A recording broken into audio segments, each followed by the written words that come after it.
Good day, viewers. My name is Badimasi Halima, a medical student from Federal University, Latvia.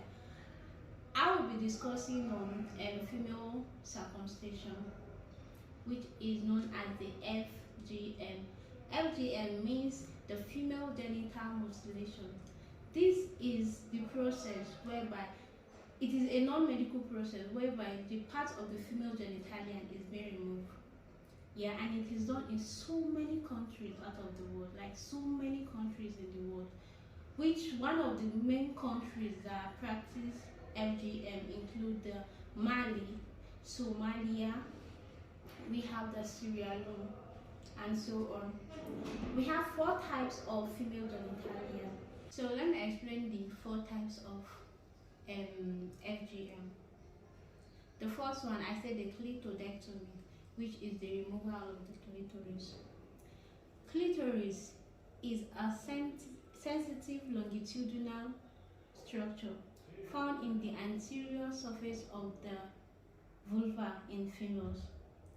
It is very sensitive in the sense that is the site where accumulation of blood is being formed. When there is accumulation of blood there, females get very sensitive. That's when they get aroused and like they will have urge, that sex urge for sex. When that is removed, that means you don't really have that urge again. That urge is out of there.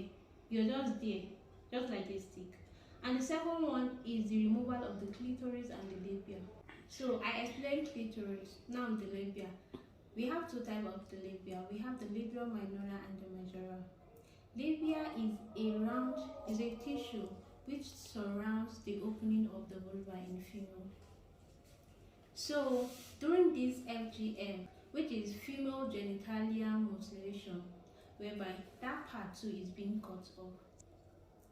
Yeah, and it is very bad. At all, it's not healthy for you to practice. Imagine, like, they mustn't even tell you. I don't know why some people, they just think like this is that. I don't understand. They just do things blindly. And the third one is the fibrillation. Fibrillation includes the narrowing of the upper part of the vagina. Stitching the upper part of the vagina, which makes the vagina narrow. I don't know why they do that. They do it. And the fourth one involves any other, as I said earlier, it involves any other method aside from the first 3 I mentioned, which involve the scraping, stretching, and even putting acid there. Imagine pouring an acid on your private parts.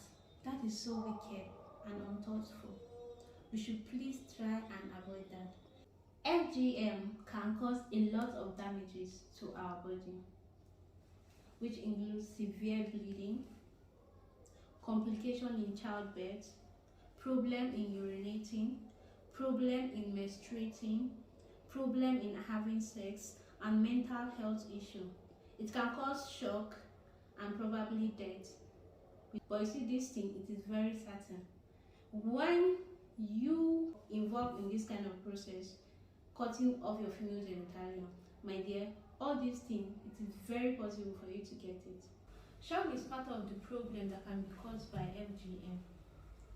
Shock involves the inadequate circulation of blood in the body tissue, and it is possible that shock can occur because that site that is being damaged, some tissues are there.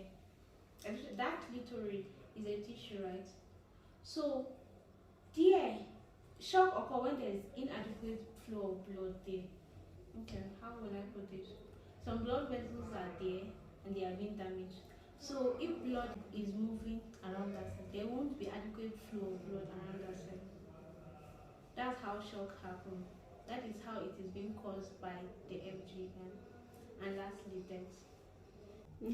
More than 200 million people have undergone FGM.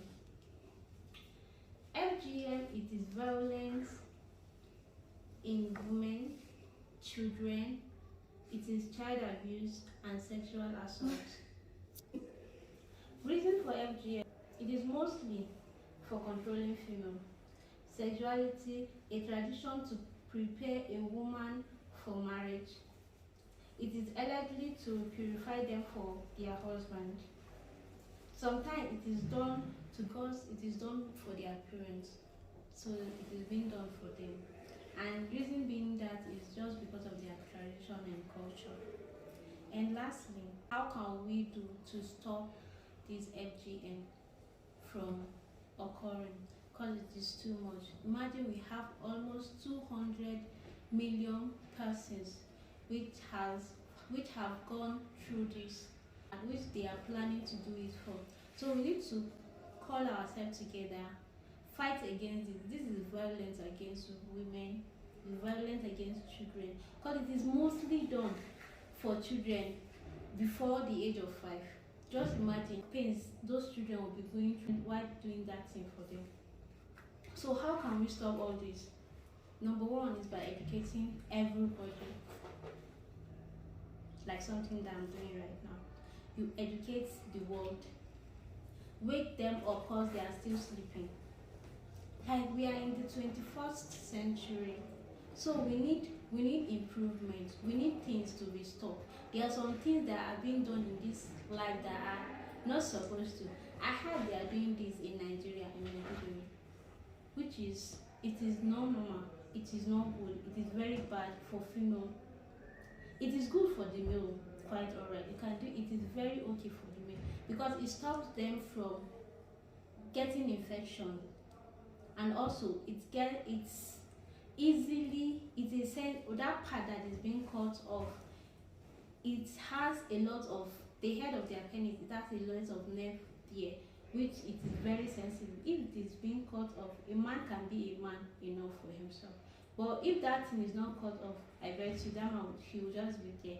That is why it is being cut off for the males. But why are we cutting it for the women? It is not even written in the Bible, in the Quran, or even those traditional communities, all those Babalawo, Ifa, and the rest. It is not done there. It is not written there. So we'll just sit. Sometimes we'll just sit and think like, no, I just want to do this, which is not supposed to. The last prevention is the cultural intervention, which involves the survival of FGM to always come out in mass. When I mean in mass, there should be plenty. Come out and tell people what you are going through. So those that are planning to do it will stop. Illiteracy is a very deadly disease. So you sitting there, someone will just come and cook some kind of things for you and tell you that it has a benefit, it has something you get from it. It's a lie. So those people, the survival of FGM should go out there and inform people about it, because lots of people need to know about it. Thank you so much. I still remain Halima Badumasi Muslim.